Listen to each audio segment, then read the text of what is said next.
Student, मैं संजय कुमार, प्रवक्ता रसायन विज्ञान, सरस्वती विद्या मंदिर, inter college, VIP road, Fatehpur. तो आज हम लोग सीखेंगे विलयन। विलयन किसे कहते हैं, विलयन कितने प्रकार के होते हैं और विलयन के क्या गुण होते हैं, इनके बारे में हम लोग जानेंगे। ठीक है।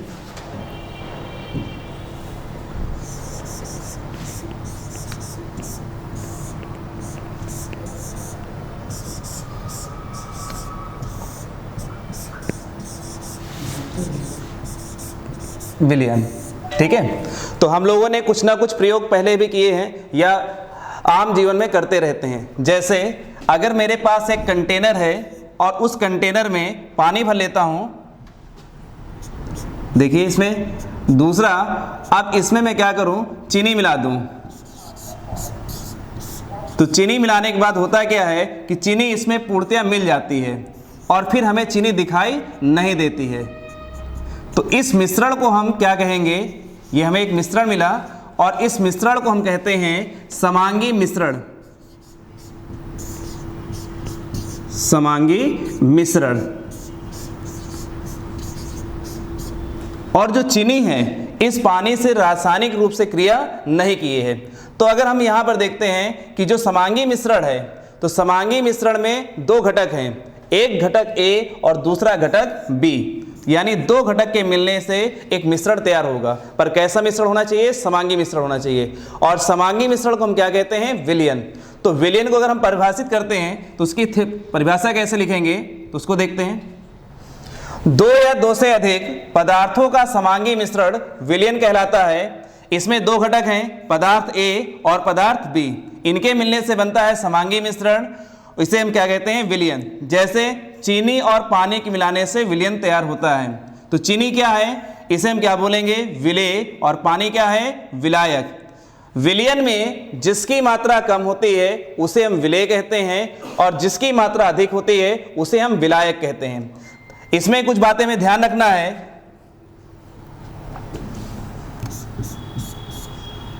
किसी भी विलयन में तभी विलयन कहलाएगा जब प्रावस्था उसकी 1 होगी।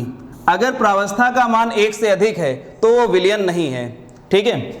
जैसे अगर हम क्या करें, बालू ले लें और इसे पानी में घोल दें, तो पानी में घोलने पर विलयन तो मिलेगा, पर कैसा विलयन मिलेगा,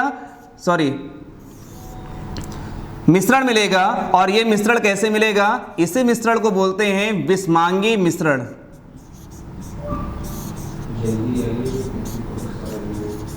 और जो विषमांगी मिश्रण है इसे हम निलंबन कहते हैं।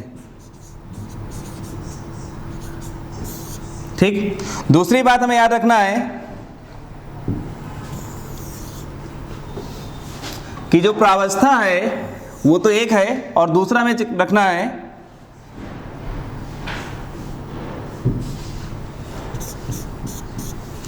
कोई भी विलयन है उसमें जो घटक हैं उसमें घटक का जो रासायनिक परिवर्तन है या रासायनिक प्रकृति है वो नहीं बदलती है। कुछ ऐसे विलयन है जिसमें रासायनिक प्रकृति बदल जाती है। जैसे अगर हम किसी विलयन में जो नमक के द्वारा बनाया गया है या लवण के द्वारा बनाया गया है, तो लवण के द्वारा जो बनाए गए विलयन होते हैं उसमें लवण अपने आयनों में विभाजित हो जाते हैं या अपने आयनों में टूट जाते हैं। जैसे अगर मैं नमक लेता हूं,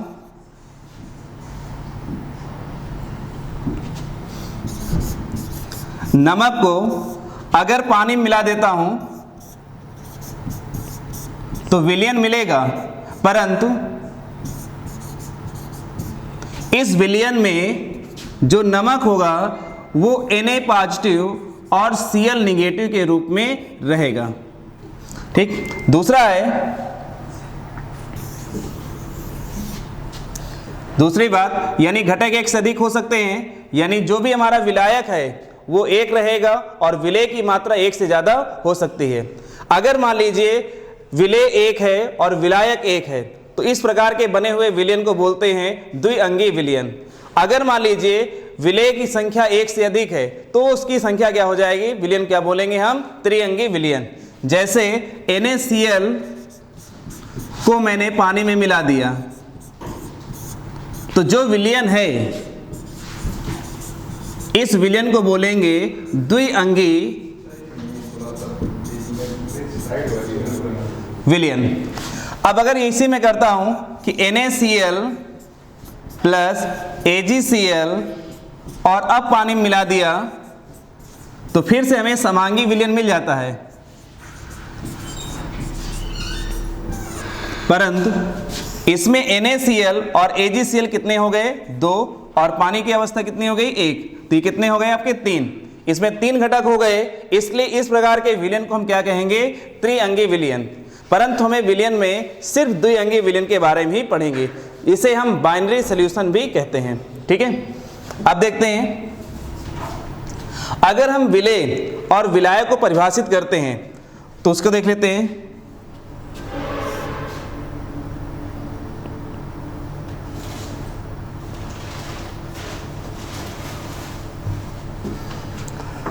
विलयन में उपस्थित वह घटक जिसकी मात्रा कम होती है उसे विलेय कहते हैं, तथा जिस घटक की मात्रा अधिक होती है उसे विलायक कहते हैं। और हमें ध्यान रखना है कि जो जल है वो कैसा है? सर्वात्रिक विलायक है, और कार्बनिक विलायक क्या है? ईथर है। यदि इसे मैं कर दूं एथिल अल्कोहल C2H5OH को पानी मिला रहा हूं तो एक विलयन मिल जाएगा। तो इसमें विलेय कौन है और विलायक कौन है, इसकी मुझे पहचान करना है। तो हमें मात्रा पर ध्यान देना होगा। यदि केस फर्स्ट, पहले केस में ये कह रहा है कि एथिल अल्कोहल 10 ml है और 100 ml पानी है, तो बेटा देखो मात्रा किसमें कम है? एथिल अल्कोहल की मात्रा कम है, इसलिए एथिल अल्कोहल विलेय है और पानी क्या है हमारा? विलायक है। इसी को उल्टा कर दें, केस सेकेंड में इसको मैंने 100 ml ले लिया एथिल अल्कोहल को, और पानी जो है वो 10 ml है। ठीक है, तो मात्रा किसकी ज्यादा है? एथिल अल्कोहल की। तो अब एथिल अल्कोहल क्या हो जाएगा? ये ये विलायक हो जाएगा, और पानी क्या हो जाएगा? विलेय हो जाएगा। क्योंकि विलयन में जिसकी मात्रा कम होती है उसे हम क्या बोलते हैं? विलेय, और जिसकी मात्रा अधिक होती है उसे क्या बोलते हैं? विलायक। फिर मन में एक आ रहा है कि यदि ये 50 ml है और ये भी 50 ml है विलयन, यानी 50 ml एथिल अल्कोहल है और 50 ml क्या है? पानी है। तो अब इसमें विलेय कौन है और विलायक कौन है? जब दोनों की मात्रा समान रहेगी तो हमें ध्यान रखना है कि पानी कैसा हमारा है? सर्वात्रिक विलायक है। तो हमें इस बात को ध्यान रखना है जल कैसा है? सर्वात्रिक विलायक है। ठीक है, अब आता है यहां पर, अभी हमने पढ़ा था निलंबन। 2 या 2 से अधिक पदार्थों का विस्मांगी मिश्रण निलंबन या विस्मांगी विलयन कहलाता है। जैसे बालू को जल में अगर मिलाते हैं तो बालू का एक मिश्रण मिलता है, इसे हम क्या कहते हैं? विस्मांगी विलयन बोलते हैं, या क्या बोलेंगे? निलंबन। इंग्लिश में बोलते हैं इसको सस्पेंशन। अच्छा, बालू को विलयन हमने क्यों नहीं बोला? क्योंकि देखिए यहां पर अगर एक कंटेनर ले लेते हैं और इसमें जल भर देते हैं और अब बालू अगर मिलाते हैं तो होता क्या है कि जो बालू कण हैं इसमें घुल तो जाते हैं, पर बना हुआ जो मिश्रण है इसमें बालू के कण हमें अलग अलग दिखाई पड़ते हैं। मिले तो रहते हैं पर इसमें बालू के कण जो होते हैं वो हमें अलग से दिखाई देते हैं। तो इसकी अवस्थाएं कितनी हो गई? 2, क्योंकि एक जल हो गया, ये द्रव अवस्था हो गई, पहले जल के लिए एक अवस्था हो गई और दूसरी बालू के लिए हो गई, इसलिए इसकी प्रावस्था कितनी हो गई? 2। और अभी हमने बताया था कि ऐसा विलयन हम तभी बोलेंगे जब प्रावस्था उसकी 1 हो। अगर प्रावस्था का मान 1 से अधिक है तो वो फिर विलयन नहीं है, वो हो जाएगा विस्मांगी मिश्रण हो जाता है। विलेय तथा विलायक की भौतिक अवस्था के आधार पर अगर देखते हैं तो विलयन जो हमारे हैं वो 9 प्रकार के होते हैं।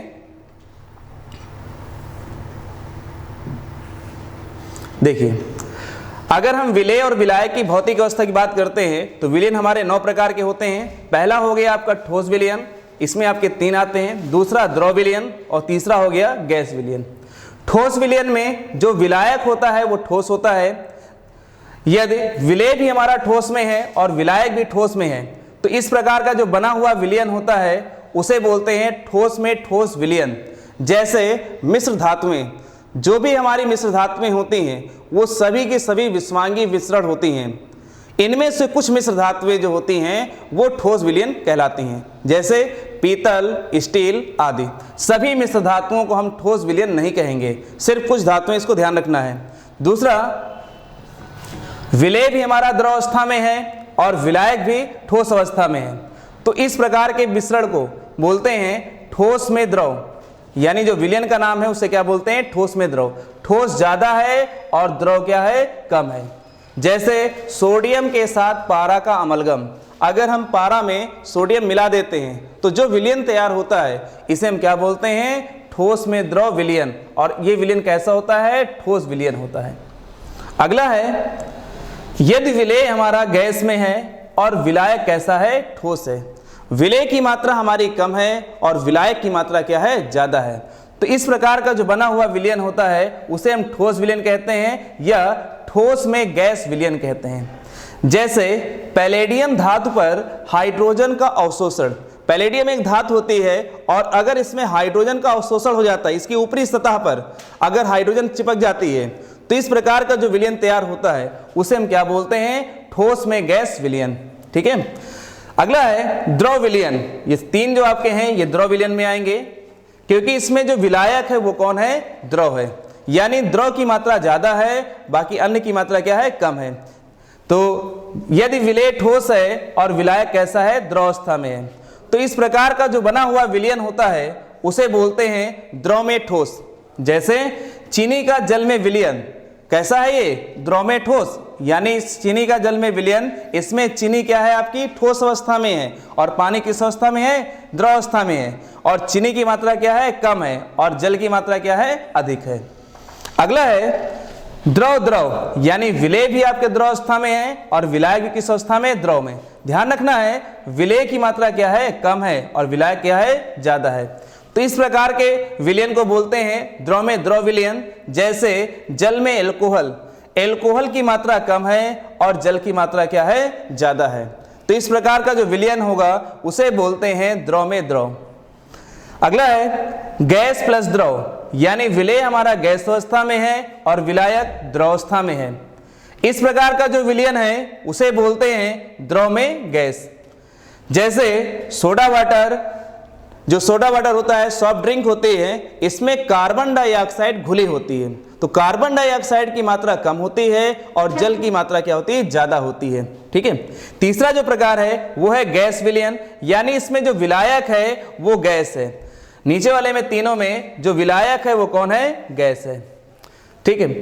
तो यदि विलेय ठोस में है और विलायक कैसा है? गैस अवस्था में है, इस प्रकार का जो विलयन तैयार होता है उसे बोलते हैं गैस में ठोस। जैसे कपूर का गैस में विलयन। ठीक है, कपूर जो है वो गैस में घुल जाती है, तो इस प्रकार का जो विलयन तैयार होता है उसे क्या बोलते हैं? गैस में ठोस। यानी ठोस की मात्रा कम है और गैस की मात्रा ज्यादा है। अगला है द्रव में गैस, यानी द्रव की मात्रा कम है और गैस की मात्रा ज्यादा है। यानी विलेय हमारा द्रव है और विलायक क्या है? गैस है। इस प्रकार का जो विलयन होगा उसे क्या बोलेंगे? गैस में द्रव। जैसे वायु में जलवाष्प, कोहरा होता है, ठंडी के दिनों में देखते हैं कि कोहरा छा जाता है, तो कोहरा क्या है? जलवाष्प है। और जलवाष्प कहाँ घुली होती है? वायु में घुली होती है। तो इस प्रकार का जो विलयन होता है उसे हम क्या बोलते हैं? गैस में द्रव, या हम गैस विलयन बोल सकते हैं। तीसरा है, लास्ट में है गैस प्लस गैस, यानी विलेय भी आपका गैस में है और विलायक भी क्या है? गैस अवस्था में है। तो इस प्रकार का जो विलयन है उसे बोलते हैं गैस में गैस। जैसे वायु, तो वायु में क्या होता है? कार्बन डाइऑक्साइड, ऑक्सीजन, नाइट्रोजन, ये गैसें क्या होती हैं? घुली होती हैं। तो इस प्रकार का जो विलयन है उसे क्या बोलते हैं? गैस में गैस। इस विलयन के प्रकार में हमने देखा कि जो पहला आपका है इसमें थोड़ा कंफ्यूजन रहता है, ठोस प्लस ठोस में। तो इसको देख लेते हैं।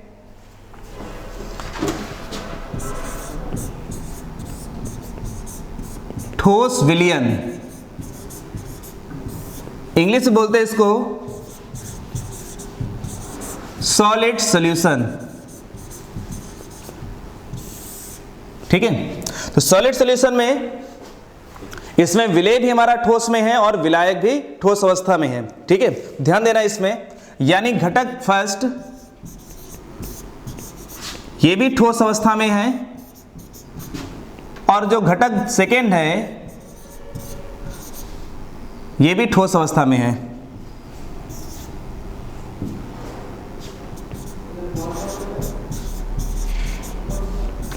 ठीक, अब देखिए ठोस प्लस ठोस मिलकर मिश्र धातुएं मिलती हैं। जैसे हमारे दो धातुएं हैं, दोनों ही ठोस अवस्था में हैं, अगर हम मिला देते हैं तो हमें क्या मिल जाती है? मिश्र धातुएं। मिश्र धातुओं के लिए हमें ध्यान रखना है, जितनी भी मिश्र धातुएं हैं वो सभी की सभी विषमांगी मिश्रण होते हैं, अर्थात विलयन नहीं होती हैं। कुछ ऐसी मिश्र धातुएं होती हैं जो विलयन की तरह अपना रूप दिखाती हैं या विलयन होती हैं, ये कह सकते हैं हम लोग। तो जैसे पीतल, स्टील, ये दोनों क्या है? आपकी ठोस विलयन है। अच्छा, अगर हम ठोस विलयन का वर्गीकरण करते हैं, ठीक, कि कैसे ये होते हैं, इनको कितने भागों में विभाजित किया गया है, तो जो आपके ठोस विलयन हैं इन्हें दो भागों में विभाजित किया गया है। एक बोलेंगे हम इसको प्रतिस्थापनी ठोस,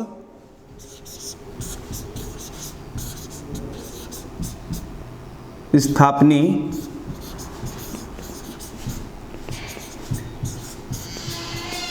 ठोस,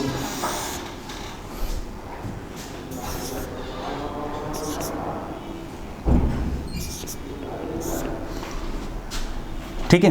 प्रतिस्थापनी ठोस में क्या होता है? इसमें देखिए पहला जो घटक है इसके ठोस के पार्टिकल है,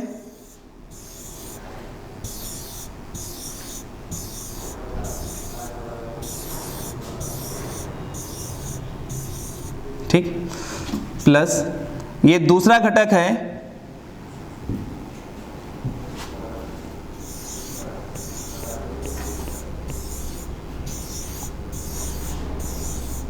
इसके कण हैं जो आपस में जुड़े हुए हैं। हम लोगों ने ठोस अवस्था में इसको पढ़ा था, ठीक है। अब जो विलयन तैयार हो रहा है तो हमें ध्यान रखना है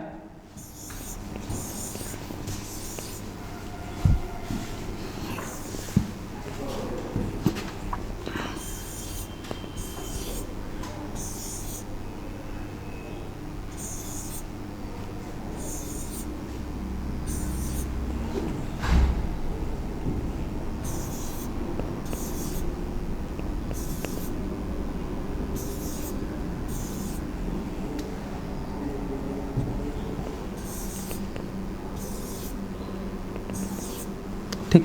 देखिए तो हो क्या रहा है, एक ठोस के जो कण हैं दूसरे ठोस के कणों को प्रतिस्थापित कर देते हैं, मतलब उनकी जगह से हटा देते हैं और खुद वहां पर आ जाते हैं। तो ये जो विलयन तैयार हुआ ये ठोस विलयन है, पर किस प्रकार का ठोस विलयन है? प्रतिस्थापनी ठोस विलयन। यानी एक ठोस के कण दूसरे ठोस के कणों को उसकी जगह से हटा देते हैं। तो इस प्रकार का जो ठोस विलयन होगा उसे हम बोलेंगे प्रतिस्थापनी ठोस विलयन बोलेंगे, ठीक है। दूसरा देखते हैं, अगर ठोस के जो कण हैं, ये पहला घटक है,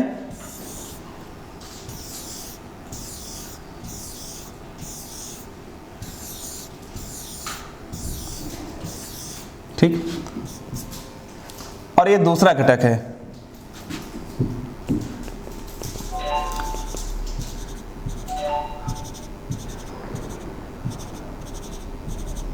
तो पहले ठोस के कणों का आकार क्या है? ज्यादा है, और दूसरे ठोस के कणों का आकार कैसा है? छोटा है। परंतु देखेंगे तो जो पहले ठोस के जो कण है इनके बीच में एक खाली स्थान है, और ये जो खाली स्थान है इन्हें हम क्या बोलते हैं? रिक्तिका बोलते हैं। इंग्लिश में बोलते हैं वाइड्स, ठीक है। अब देखो होगा क्या कि जो ठोस के कण हैं, जो छोटे छोटे पार्टिकल थे दूसरे ठोस के, ये क्या हो गए? पहले ठोस के जो रिक्तिकाएं हैं इन्हीं के बीच में फंस जाते हैं।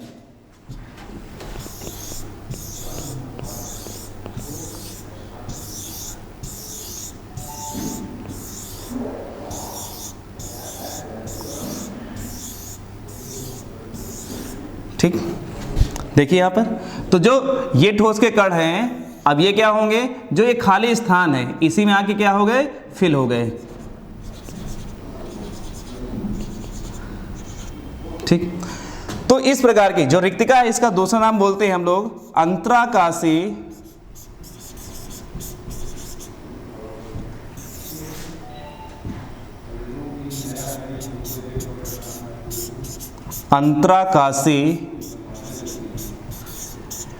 रिक्तिका।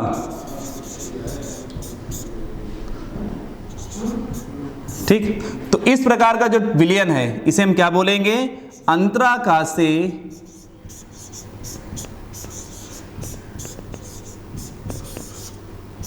ठोस विलयन।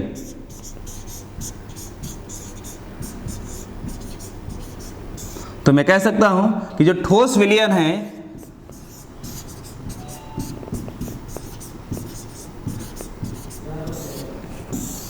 ये कितने प्रकार के होते हैं, 2 प्रकार के।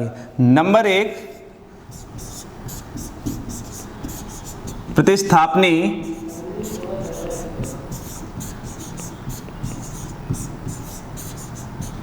ठोस विलयन, दूसरा है अंतराकाशी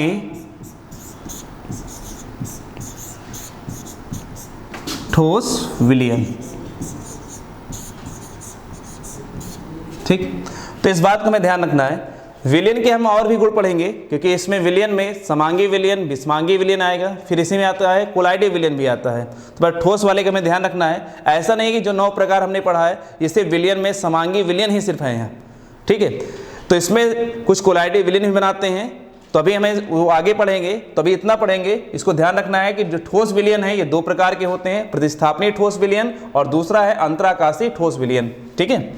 अब देखते हैं जो हमारा विलयन है, तो विलयन में 2 घटक हमने लिए था, एक घटक फर्स्ट और घटक सेकेंड, यानी एक विलेय था और एक विलायक। अगर मेरे पास एक विलायक है और उसमें विलेय को घोल रहा हूं तो विलेय की कितनी मात्रा घुल सकती है। जैसे अगर मैंने एक कंटेनर है और इसमें पानी भरा हुआ है, ठीक है, और विलेय हमने ले लिया और विलेय को मैं इसमें घोलूंगा, तो कितना विलेय घुल सकता है। अगर घुलता है तो इसको क्या बोलेंगे हम, तो जो विलेय है किसी भी विलायक में विलेय की कितनी मात्रा घुली हुई है, अधिकतम घुली हुई मात्रा जो होती है उसे हम बोलते हैं विलेयता। क्या बोलते हैं, विलेयता। तो विलेयता को परिभाषित करेंगे जो विलायक है इसकी मात्रा हम निश्चित करके। ठीक है।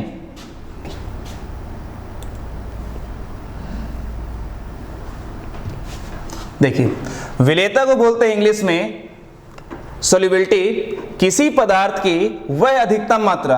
कोई भी पदार्थ हमारा है, पदार्थ कौन सा होगा, विलेय। किसी पदार्थ की, हम इसको लिख सकते हैं विलेय,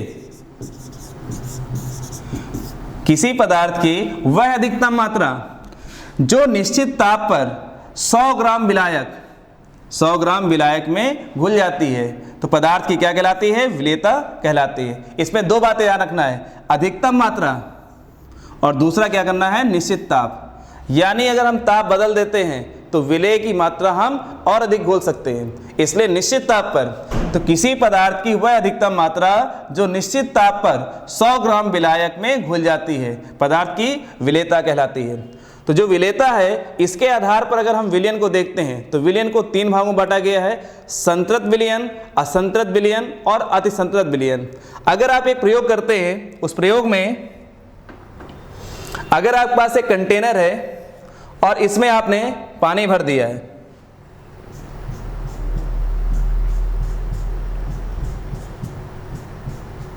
ठीक, और आप चीनी ले लीजिए। चीनी आप जानते हो विलेय है, और चीनी को आप इसमें घोल रहे हैं। ठीक है। थोड़ी चीनी डालेंगे घुल जाएगी, और चीनी डालेंगे और घुल जाएगी, और डालेंगे और चीनी घुल जाएगी। फिर एक ऐसा समय आ जाएगा कि आप चीनी डालेंगे पर यह चीनी घुलेगी नहीं।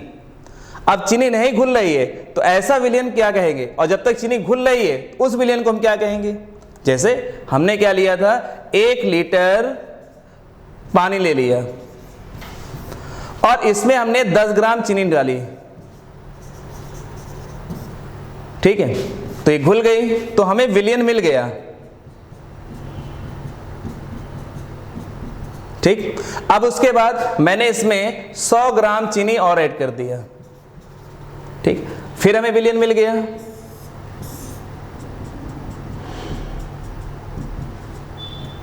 ठीक, उसके बाद फिर मैंने इसमें 200 ग्राम चीनी और ऐड कर दिया। तो जो अब चीनी है ये नहीं घुल रही इसमें, ठीक है, यानी 10 ग्राम जब डाला था तो विलयन हमें मिल गया, ठीक, 100 ग्राम डाल दिया अभी भी विलयन मिल गया, ठीक है, और 200 ग्राम डाल रहे हैं तो अब चीनी नहीं घुल रही है, यानी इस विलयन को और इस विलयन को हम क्या बोलेंगे, और इसमें चीनी नहीं घुल रही है तो अब इस विलयन को हम क्या बोलेंगे। तो जिसमें हम विलय की मात्रा घोल सके उसे बोलते हैं असंतृप्त विलयन, ठीक है, और ऐसा विलयन जिसमें हम विलय की और अधिक मात्रा ना घोल सकें उसे क्या बोलते हैं हम, संतृप्त विलयन, ठीक है, क्या बोलेंगे, संतृप्त विलयन बोलते हैं। जैसे कोई लड़का है, अब इसको भूख लगी है तो आप क्या करोगे, खाना खिलाओगे, रोटी दोगे इसको, ठीक, एक रोटी दोगे खा जाएगा, 2 रोटी दोगे खा जाएगा, फिर एक रोटी दे दिया फिर खा लिया, फिर एक रोटी दे दिया फिर खा लिया। अब इसके बाद एक रोटी दोगे तो वो नहीं खाएगा, इसका मतलब इसने 5 रोटी खाने के बाद अब ये संतृप्त हो गया, अब इसको भूख नहीं लगी है, अब नहीं खाएगा, तो इसे हम क्या बोलेंगे, भैया इसका पेट भर गया है, यानी संतृप्त हो गया है। तो वैसे ही ऐसा विलयन जिसमें विलय की अधिकतम मात्रा घुली होती है और उसमें विलय ना घोल सके उसे हम क्या बोलेंगे, संतृप्त विलयन बोलते हैं।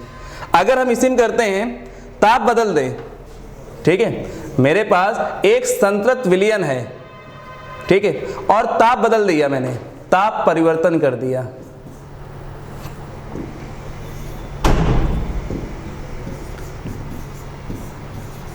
ताप परिवर्तन कर दिया, ठीक है, ताप कम भी कर सकते हैं और ज्यादा भी कर सकते हैं, ठीक है। तो आप क्या कहिए यहां पर, और ये विलयन कौन सा हमारा है, संतृप्त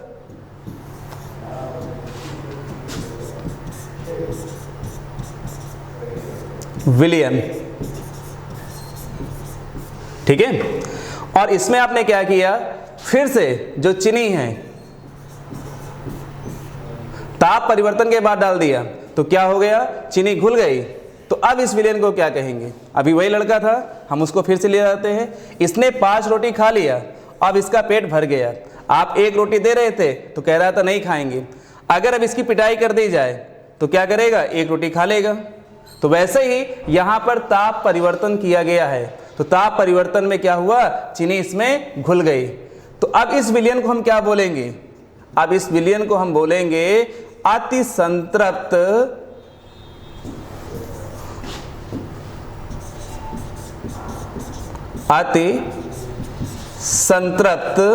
विलयन, ठीक है। तो 3 प्रकार के विलयन हो गए, किसके आधार पर, विलेय पदार्थ की विलेयता के आधार पर, घुलने के आधार पर विलयन हमारे कितने हो गए, 3 प्रकार के हो गए। इनको अब परिभाषित करते हैं, ठीक है। देखिए संतृप्त विलयन, तो संतृप्त विलयन को बोलते हैं हम लोग इंग्लिश में सैचुरेटेड सॉल्यूशन। किसे कहते हैं, परिभाषा देखते हैं इसकी। संतृप्त विलयन वह विलयन है जिसमें उस ताप पर और अधिक विलेय ना घोला जा सके।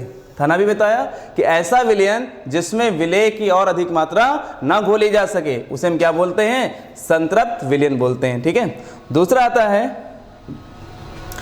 असंतृप्त विलयन, ठीक, इंग्लिश बोलते हैं इसको अनसैचुरेटेड सॉल्यूशन।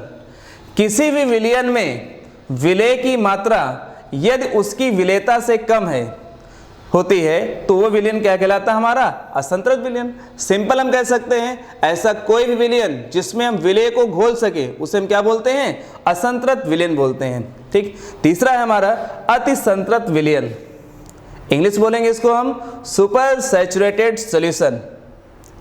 विशेष परिस्थितियों में, देखो आ गया ना यहाँ पर, वहां पर क्या किया था आपने, ताप बदला था। तो विशेष परिस्थितियों में निश्चित ताप पर किसी विलयन को संतृप्त करने के लिए आवश्यक मात्रा से अधिक पदार्थ की मात्रा यदि विलयन में उपस्थित होती है तो, यानी संतृप्त विलयन से भी ज्यादा विलयन मात्रा है उसमें, तो उस विलयन को क्या बोलेंगे हम, अति संतृप्त विलयन कहते हैं। तो ये विलेयता के आधार पर है संतृप्त, असंतृप्त और अति संतृप्त विलयन। ठीक है, अब बात करेंगे हम लोग, अगर मेरे पास कोई विलायक है, विलायक, ठीक, और इस विलायक में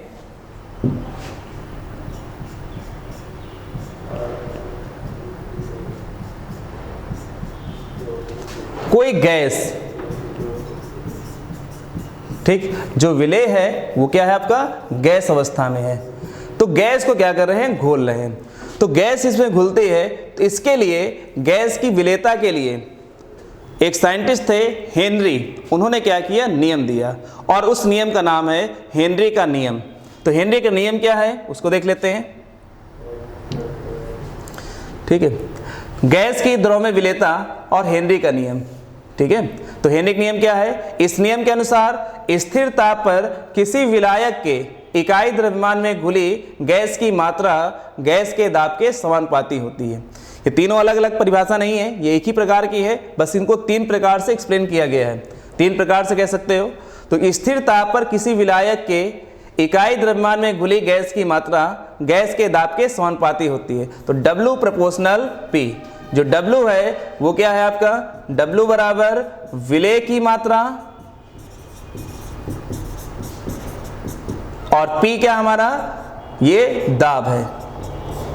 ठीक है, दूसरा, इसको हम दूसरे प्रकार से एक्सप्लेन कर सकते हैं, किसी गैस द्रव के विलयन में विलयन की सतह पर गैस द्वारा उत्पन्न किया गया दाब विलयन में गैस के मोल प्रभाज के समानुपाती होता है, यानी P प्रोपोर्शनल मोल प्रभाज।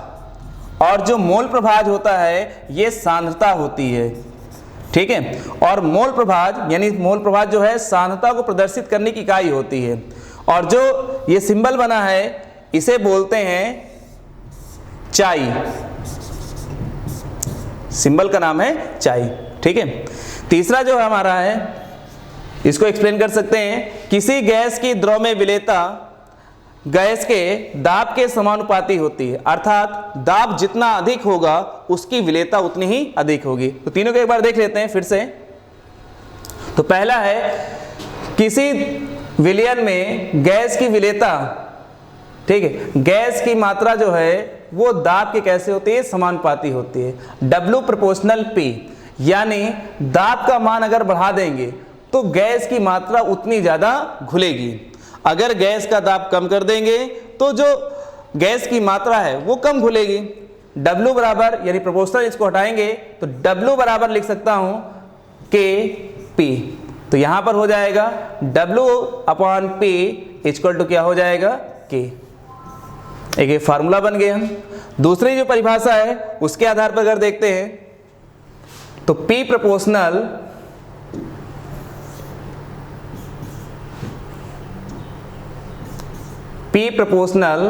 मोल प्रभाज,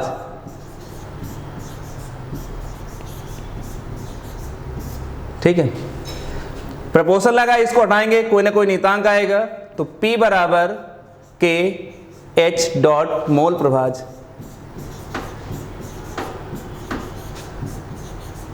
ठीक, KH क्या है आपका, तो KH हेनरी नियतांक है।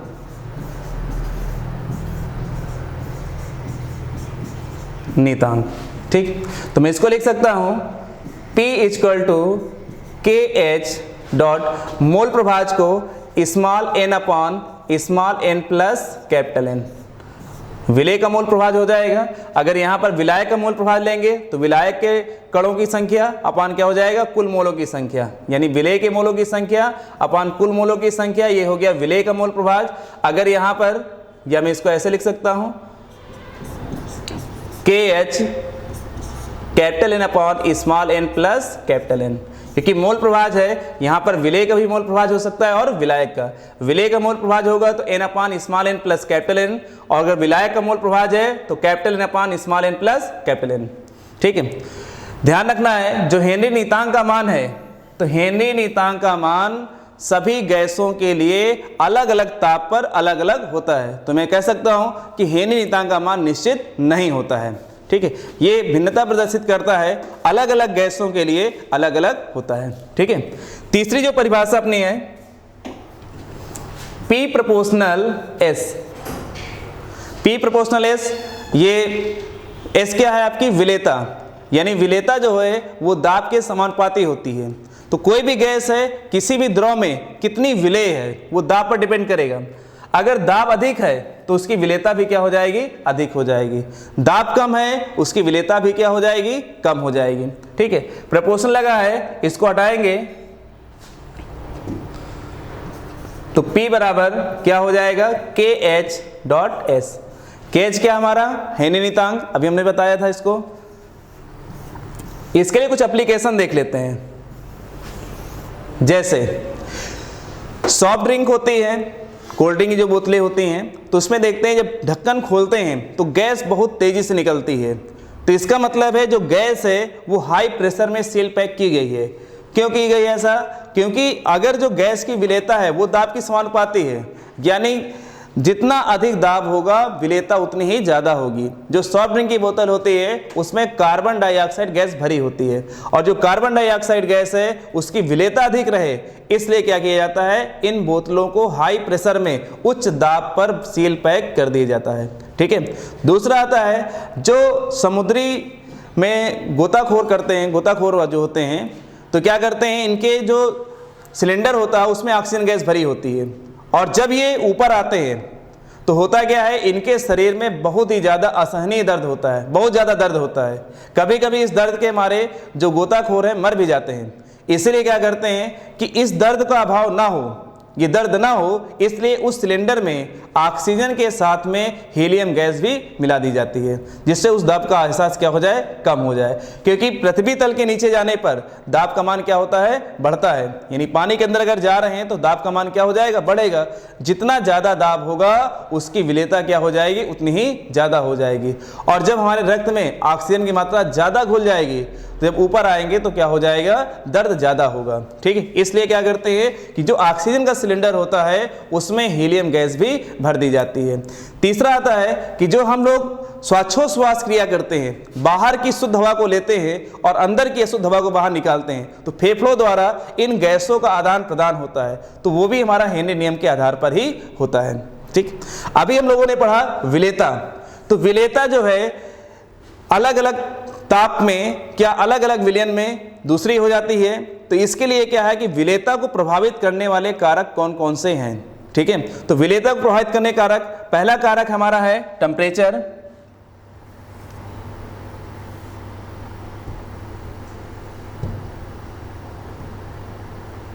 ठीक है, तो पहला हो गया ताप का प्रभाव।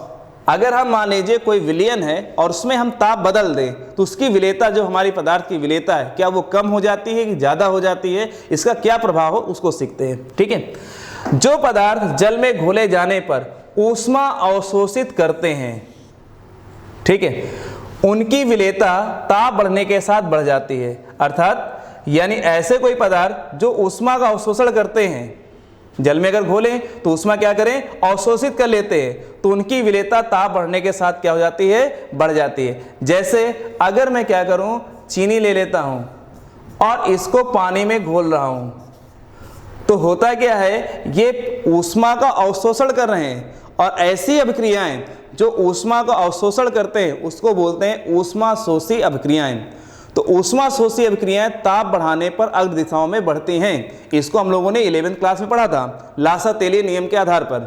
ठीक है, तो चीनी को अगर हम पानी में मिलाते हैं तो क्या है, विलयन तो मिलता है और साथ ही साथ क्या करता है, ऊष्मा को अवशोषण करता है।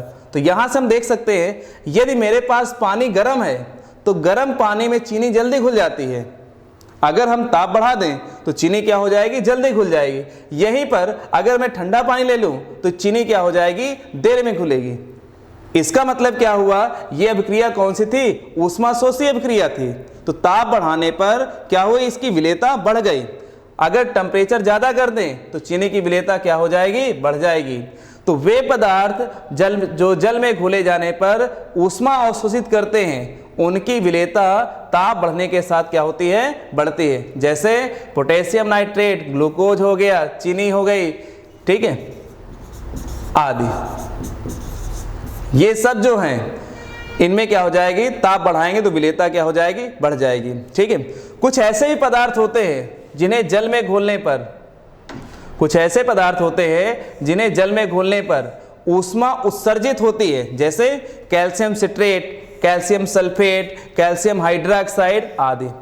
घर में देखा होगा कि जो चूना होता है जब उसको हम पानी में डुबो देते हैं तो होता क्या है, उससे गरम गरम एनर्जी निकलना शुरू हो जाती है, ठीक है, ऊर्जा निकलना शुरू हो जाती है। तो इसका मतलब है ये कैसे पदार्थ हैं जिन्हें जल में घोलते हैं तो ऊष्मा क्या हो रही है, निकल रही है। ठीक है, तो इस अभिक्रिया को बोलते हैं ऊष्मा उत्सर्जी अभिक्रियाएं। जिस अभिक्रिया को पूर्ण होने में ऊष्मा उत्सर्जित होती है उन्हें क्या बोलते हैं, ऊष्मा उत्सर्जी अभिक्रियाएं।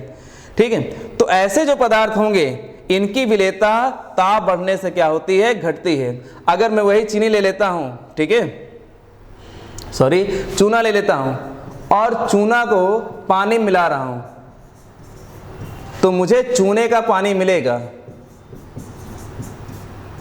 पानी मिल गया, मतलब एक विलयन मिल गया। अब यहां पर दो केस है, अगर इस पानी को मैंने क्या किया, ठंडा कर दिया, अगर ठंडा पानी है तो इसकी विलेयता क्या रहेगी, चूने की ज्यादा रहेगी। अगर यहीं पर गर्म पानी है तो इसकी विलेयता क्या हो जाएगी, कम हो जाएगी। तो यानी ताप बढ़ाने पर ऊष्मा उत्सर्जी अभिक्रियाएं क्या होती हैं, नहीं बढ़ती हैं, और ताप कम कर देंगे तो क्या हो जाएगा, बढ़ जाएगा। यानी जितने भी हमारे पदार्थ हैं जिन्हें जल में घोलने पर ऊष्मा उत्सर्जित करते हैं तो ताप बढ़ाने पर उनकी विलेयता क्या हो जाती है, घट जाती है। और अगर ताप हम ज़्यादा कर दें तो उसकी विलेयता क्या हो जाएगी, घट जाएगी, और ताप कम कर दें तो विलेयता क्या हो जाएगी, बढ़ जाएगी। इसी में क्वेश्चन आता है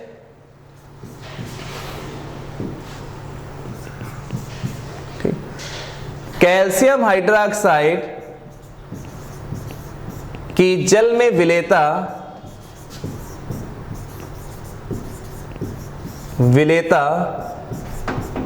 ताप बढ़ाने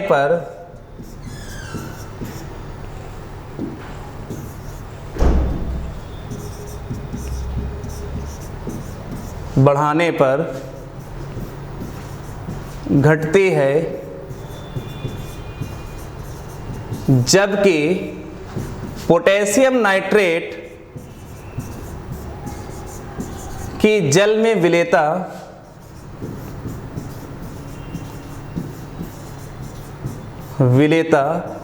ताप बढ़ाने पर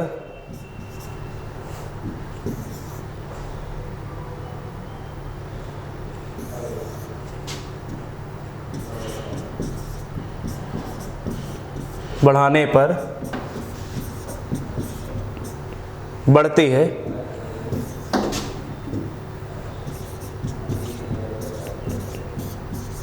बढ़ती है क्यों?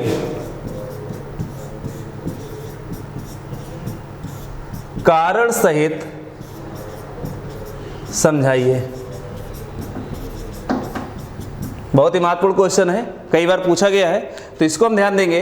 अब इसमें प्रश्न कर क्या रहा है, कैल्शियम हाइड्रोक्साइड की जल में विलेयता ताप बढ़ाने पर घटती है, जबकि पोटेशियम नाइट्रेट की जल में विलेयता ताप बढ़ाने पर बढ़ती है, क्यों? तो हम सीधा कह देंगे कैल्शियम हाइड्रोक्साइड को जब जल में घोलते हैं तो ऊष्मा उत्सर्जित होती है, अर्थात ऊष्मा उत्सर्जी अभिक्रियाएं हैं। तो लासा-तेली नियम के आधार पर ऊष्मा उत्सर्जी अभिक्रियाएं ताप बढ़ाने पर अग्र दिशा में नहीं बढ़ती हैं, ठीक है, यानी उसकी विलेयता क्या हो जाएगी, घट जाएगी।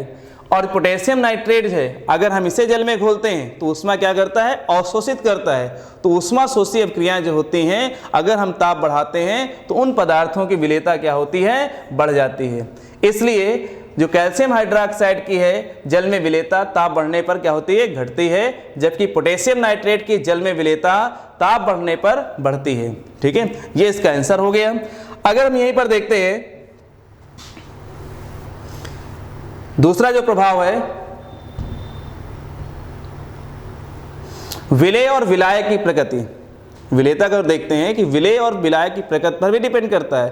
कौन सा पदार्थ विलायक में अगर घोलेंगे तो उसकी विलेयता अधिक होगी कि नहीं होगी? तो साधारणतः किसी विलायक में वे पदार्थ अधिक विलेय होते हैं जिनकी प्रकृति विलायक जैसी होती है।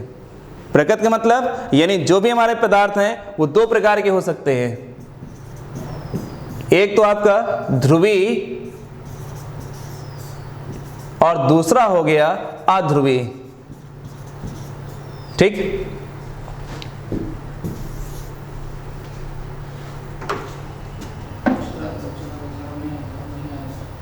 ठीक है। तो एक हो गया आपका ध्रुवीय, दूसरा क्या हो गया? अध्रुवीय। ठीक, देखिए तो जो पदार्थ है वो दो प्रकार का, एक हो गया आपका ध्रुवीय,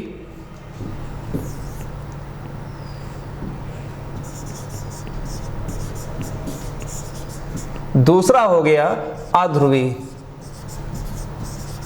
ठीक, अब यहां देख लो, विलेय और प्लस विलायक बराबर विलयन। ठीक, अगर विलेय और विलायक दोनों ही एक तरह के हैं, यानी या तो दोनों ध्रुवीय हो जाएं, यानी ये भी ध्रुवीय है और ये भी ध्रुवीय है। ठीक, तो ये दोनों कैसे रहेंगे? आपके विलेय रहेंगे, यानी विलयन बनाएंगे। दूसरा, ये आपका ध्रुवीय है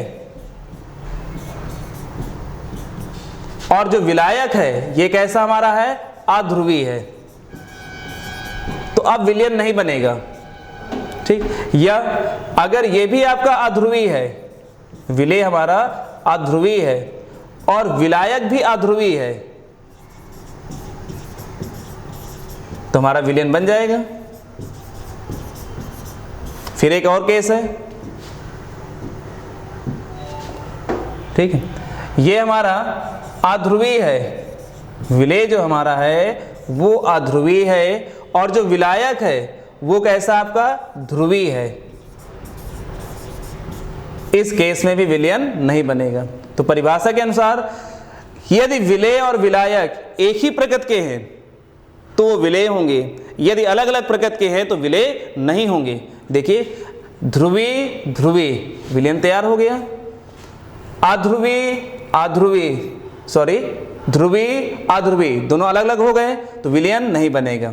अध्रुवीय अध्रुवीय दोनों एक ही प्रकृति के हैं, विलयन बन गया।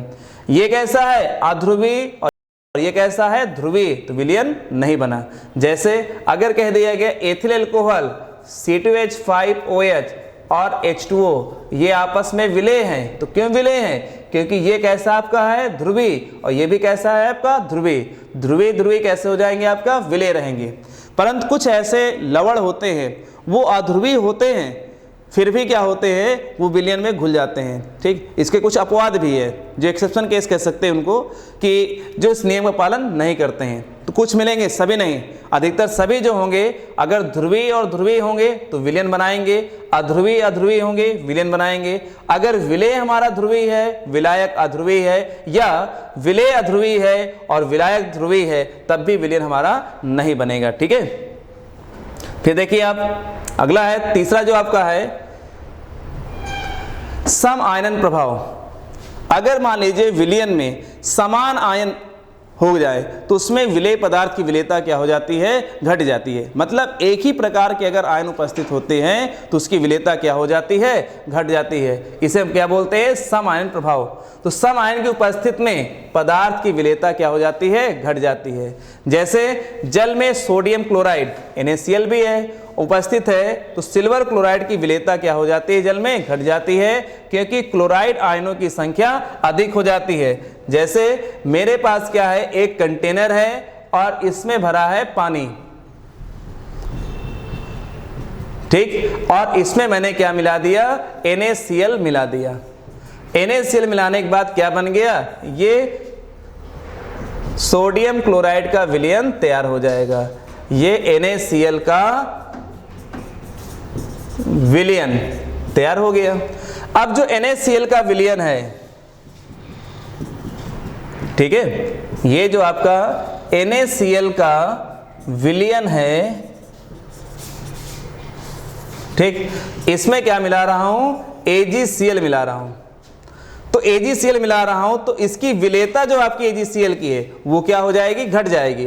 अगर सिर्फ डायरेक्ट हम इसमें पानी मिलाते हैं तो इसकी विलेयता क्या होती है, ज्यादा होती है। परंतु अगर NaCl का विलयन हुआ और अब मिला रहे हैं तो इसकी विलेयता क्या हो गई, घट गई। ऐसा क्यों हुआ, क्योंकि इस विलयन में Na पॉजिटिव आयन भी है,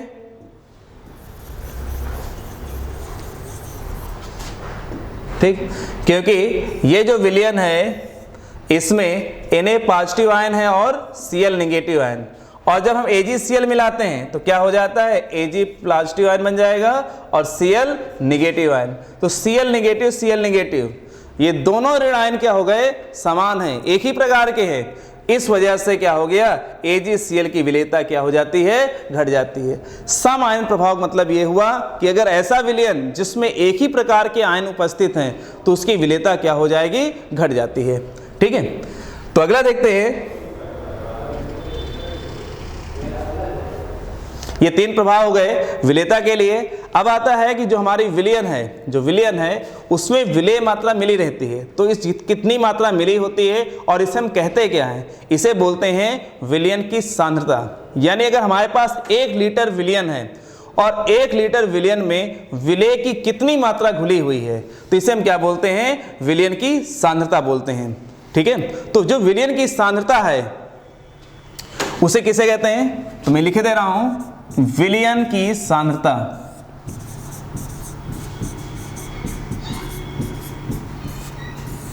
ठीक, अगर इसे परिभाषित करते हैं तो इकाई लीटर विलयन में उपस्थित विलेय की मात्रा क्या कहलाती है, सांद्रता कहलाती है। मैं इसे लिख दे रहा हूं, इकाई लीटर विलयन में उपस्थित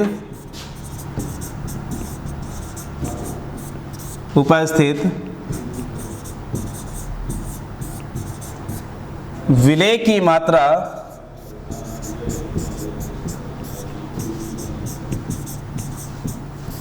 सांद्रता, विलेय की मात्रा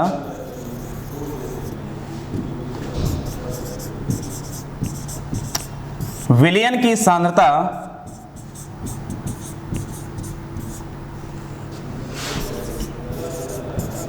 कहलाती है। ठीक, तो बस आज इतना ही पढ़ेंगे हम लोग, फिर इसके बाद कल पढ़ेंगे दूसरे टॉपिक में। इसके लिए धन्यवाद, थैंक यू।